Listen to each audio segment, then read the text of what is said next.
Hello students, welcome to A to Z পরীক্ষা। তো আজকে কিন্তু তোমাদের সঙ্গে পিএসসি মিসলেনিয়াসের জন্য 10টা ইম্পর্টেন্ট ইন্টারন্যাশনাল ইস্যুস নিয়ে কিন্তু আলোচনা করব। মানে আলোচনা করবো বলতে টপিকগুলো বলবো আর কি, যেটা তোমাদের এক্সামে কিন্তু আসতে পারে। ঠিক আছে, খুব ইম্পর্টেন্ট কিন্তু এই 10টা ইন্টারন্যাশনাল ইস্যুস অবশ্যই অবশ্যই কিন্তু পরীক্ষার আগে তৈরি করে যাবে। দেরি না করে ভিডিওটা শুরু করব। ভিডিও ভালো লাগলে লাইক করে দিও, যারা নতুন দেখছো অবশ্যই চ্যানেলটাকে সাবস্ক্রাইব করে নিও আরো নতুন নতুন ভিডিওর আপডেটস পাওয়ার জন্য। আর তোমাদের যদি কোনো কিছু জানার থাকে বা বলার থাকে অবশ্যই কিন্তু কমেন্ট করে জানিও। তো চলো দেখো, প্রথম যে মোস্ট ইম্পর্টেন্ট ইস্যু এবারের মিসলেনিয়াসের জন্য বাংলাদেশ ক্রাইসিস। ঠিক আছে, এ টু জেড পরীক্ষাতে যে অনলাইন ব্যাচ চলছে সেখানে কিন্তু অলরেডি এটার উপর নোটস প্রোভাইড করে দেওয়া হয়েছে। ঠিক আছে, ব্যাচের ডিটেলস আমি পরে আসছি। সেকেন্ড দেখো, সিরিয়ান কনফ্লিক্ট, এটার উপর কিন্তু অলরেডি আমি ইউটিউবেও একটা ভিডিও আপলোড করে দিয়েছি। যারা দেখোনি, মিসলেনিয়াস জিএস বলে যে সেকশনটা রয়েছে প্লেলিস্ট, সেখানে গিয়ে দেখে নিও, এবং ক্লাসেও কিন্তু এটার উপরে নোটস প্রোভাইড করে দেওয়া হয়েছে। নেক্সট রয়েছে খালিস্তান ইস্যু। খালিস্তান ইস্যুটাও কিন্তু অলরেডি করানো হয়ে গেছে। এটার ব্যাকগ্রাউন্ড হিস্ট্রি যেটা রয়েছে সেটা আমি ইউটিউবে কিন্তু অলরেডি আপলোড করে দিয়েছি। যারা দেখোনি তারা একটু চেক করে নিও, এবং ক্লাসেও কিন্তু এটার উপরে নোটস প্রোভাইড করা হয়ে গেছে। খুব ইম্পর্টেন্ট টপিক। নেক্সট দেখো, India US strategic partnership strengthened at G7 summit. ঠিক আছে, খুব ইম্পর্টেন্ট, এটা এখনো করানো হয়নি, এটা করানো হবে। খুব ইম্পর্টেন্ট কিন্তু। আর ইন্ডিয়া ইউএস এর মধ্যে রিলেশন যেটা রয়েছে আর কি, বর্তমানে যে রিলেশনটা রয়েছে ওটাও কিন্তু ইম্পর্টেন্ট, ওটাও কিন্তু তোমাদেরকে প্রিপেয়ার করতে হবে। ঠিক আছে, নেক্সট দেখো, India China relation most important একটা টপিক, অবশ্যই অবশ্যই কিন্তু প্রত্যেকে তৈরি করে যাবে। আচ্ছা, এবারে আসি একটু ব্যাচের কথা। দেখো, মিসলেনিয়াস জিএস এর অনলাইন ব্যাচ চলছে। তোমরা এখানে সমস্ত নোট বাংলা এবং ইংরাজি দুটো ল্যাঙ্গুয়েজেই পেয়ে যাবে। এমন না যে তুমি বাংলা নিলে শুধু বাংলাই পাবে, তুমি বাংলার সঙ্গে ইংলিশও পাবে। কোনো কিছুতে হেল্প হলে ইংলিশ নোট দেখতে পারবে, বা যারা ইংলিশে লিখবে ভাবছো তারা কোনো কিছুতে হেল্প হলে বাংলা নোটটাও কিন্তু দেখতে পারবে। মানে তুমি ব্যাচ যদি জয়েন করো তোমাকে দুটো নোটসই প্রোভাইড করা হবে, সেটা বাংলা হোক আর ইংলিশ হোক। আর এখানে লাইভ ক্লাস, রেকর্ডেড ক্লাস রয়েছে। সোমবার এবং বুধবার রাত 8টা থেকে কিন্তু ক্লাস হচ্ছে। এক্সাম ফেসিলিটি রয়েছে, এবং কপি চেকিংটাও কিন্তু করা হবে। ঠিক আছে, কপি চেকিং এর ব্যবস্থাও কিন্তু এখানে রয়েছে। তো যারা যারা ক্লাসে জয়েন হতে চাইছো তারা স্ক্রিনে যে নাম্বার দেখতে পাচ্ছ সেই নাম্বারে যোগাযোগ করে সমস্ত ডিটেলস জেনে নিয়ে কিন্তু জয়েন হয়ে যেও। এছাড়া আমাদের এখানে এ টু জেড পরীক্ষাতে কিন্তু তোমাদের জন্য ফ্রিতে ইউটিউবে ডেসক্রিপটিভ বেঙ্গলি এবং ইংলিশের ক্লাস ডেইলি আপলোড হচ্ছে। যারা যারা মিস করছো বা যারা নতুন দেখছো আজকে ভিডিওটা, তারা প্রিভিয়াস ভিডিওগুলো একটু সার্চ করো, তাহলেই বুঝতে পারবে। কালকে যেমন তোমাদের জন্য 3টে ডেসক্রিপটিভ কিন্তু আপলোড করা হয়েছে, এরকমই দুটো তিনটে করে কিন্তু আপলোড করা হচ্ছে। ঠিক আছে, সারাংশটা 41টা সারাংশ কিন্তু অলরেডি ইউটিউবে করানো হয়ে গেছে। তো প্রত্যেকে খুব ভালো করে প্র্যাকটিস করো।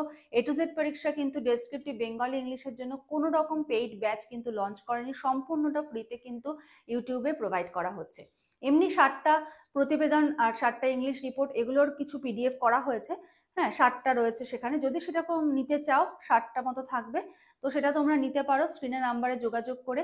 250টা translation with solution practice set করা হয়েছে, যদি সেটা নিতে চাও তাহলে স্ক্রিনের নাম্বারে যোগাযোগ করো। এবং 150টা প্রেসি উইথ সলিউশন পিডিএফ তোমাদের জন্য তৈরি করা হয়েছে, যদি কেউ নিতে চাও তো নিতে পারো। ঠিক আছে, চলো নেক্সট টপিক দেখবো। ও আচ্ছা, আরেকটা যেটা, এখানে যে এক্সাম নেওয়া হয়, দেখো প্রথম এক্সাম নেওয়া হয়েছে, এটা প্রথম এক্সামের একটা ডেমো কোশ্চেন।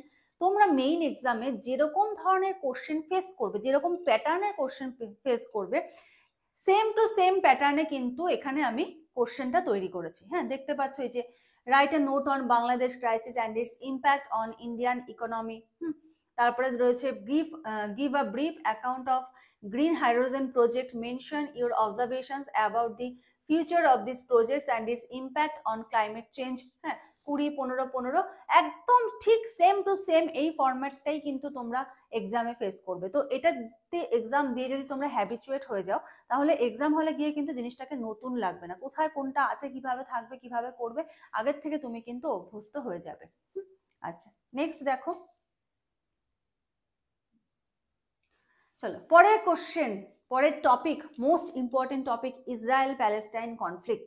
ঠিক আছে, ইসরায়েল প্যালেস্টাইন কনফ্লিক্টটা কিন্তু খুব ইম্পর্টেন্ট, প্রত্যেকে এটা তৈরি করবে। Quad summit, most important topic, Quad summit. Next BRICS summit 2024, এটার নোটসও অলরেডি প্রোভাইড করা হয়ে গেছে, কোয়াডটা করা হয়নি, ওটাও আমি করিয়ে দেবো। এই সমস্ত যে যা যা টপিক এখানে দেখছো প্রত্যেকটা টপিকের নোটস কিন্তু তোমরা ক্লাসে পেয়ে যাবে। অলরেডি কিন্তু 26-27টা টপিক কভার করা হয়ে গেছে। যদি তোমরা আজকেই ক্লাসে জয়েন হও, আজকেই কিন্তু প্রিভিয়াস যে 26টা টপিক তোমরা পিডিএফ পেয়ে যাবে, প্লাস রেকর্ডেড ক্লাস পেয়ে যাবে। তারপর আবার আজকের থেকে যেরকম ভাবে রেগুলার নোটস প্রোভাইড করা হচ্ছে সেরকম ভাবে তোমরা কিন্তু রেগুলার নোটস পাবে। তো বুঝতে পারছো 1.5 মাসের মধ্যে কিন্তু 26টা টপিক করানো হয়ে গেছে। তো কতগুলো টপিক এক্সামের আগে পর্যন্ত তোমরা পেয়ে যাবে, ঠিক আছে? কারণ দেখো, তুমি যদি কিছুটা ধারণা থাকে কোনো টপিক সম্বন্ধে, তুমি অ্যাটলিস্ট লিখে আসতে পারবে। কিন্তু একদম যদি না জানো, ঠিক আছে, তুমি ধরো কোয়াড সামিটটা পড়লেই না, পরীক্ষায় আসো, তুমি কিছুই লিখতে পারবে না। অ্যাটলিস্ট যদি তোমার পড়া থাকে, তোমার ধারণায় থাকে, তুমি কিছু অন্তত লিখে আসতে পারবে, ঠিক আছে? তো সুতরাং আমাদের পড়তে হবে কিন্তু বেশি, যে না আমি এতগুলো পড়া যায় নাকি, এসব চিন্তাধারা কিন্তু একদম রাখবে না। যত বেশি পড়বে তত তোমার ভেতরে কিন্তু স্টোরেজ থাকবে, কিছু হলেও লিখে আসতে পারবে। তুমি 20টা পড়ে গেলে তোমার জ্ঞানটা কিন্তু 20টার মধ্যে সীমিত থাকলো, তুমি কিন্তু এর বাইরে কিছু আসলে কিছুই লিখতে পারবে না, ঠিক আছে? সুতরাং পড়তে কিন্তু আমাদের অনেক বেশি হবে, সাথে কিন্তু লেখা প্র্যাকটিসও করতে হবে, ঠিক আছে? চলো নেক্সট দেখো G20 সামিট, এটার উপরে আমি দুটো নোটস প্রোভাইড করেছি ক্লাসে। একটা হলো G20 যেটা ইন্ডিয়াতে হয়েছে 2023-এ, সেটাও প্রোভাইড করেছি, প্লাস G20 2024 যেটা হয়েছে সেটাও কিন্তু প্রোভাইড করেছি। কারণ যেহেতু ইন্ডিয়ার প্রসপেক্টিভে যদি ইন্ডিয়াটা দিয়ে দেয় তখন তো লিখতে হবে, ওই জন্য দুটোই কিন্তু আমি দিয়ে দিয়েছি। আচ্ছা, ইন্দো প্যাসিফিক ইকোনমিক ফ্রেমওয়ার্ক, এটাও কিন্তু খুব ইম্পর্টেন্ট একটা টপিক, এটাও কিন্তু করতে হবে। আরেকটা টপিক এখানে দেওয়া হয়নি, ওই টপিকটা হলো তোমার রাশিয়া ইউক্রেন কনফ্লিক্ট। অলরেডি ওটার উপর আমি ইউটিউবেও ক্লাস দিয়েছি এবং আমাদের ক্লাসেও কিন্তু নোটস প্রোভাইড করা হয়ে গেছে। রাশিয়া ইউক্রেন কনফ্লিক্ট, ওটাও কিন্তু একটা ইন্টারন্যাশনাল ইম্পর্টেন্ট ইস্যু, ঠিক আছে? তো আজকের মতো এখানে শেষ করছি, নেক্সট ভিডিওতে আবার দেখা হবে, কথা হবে। আজকের মতো এইটুকুই, থ্যাংক ইউ।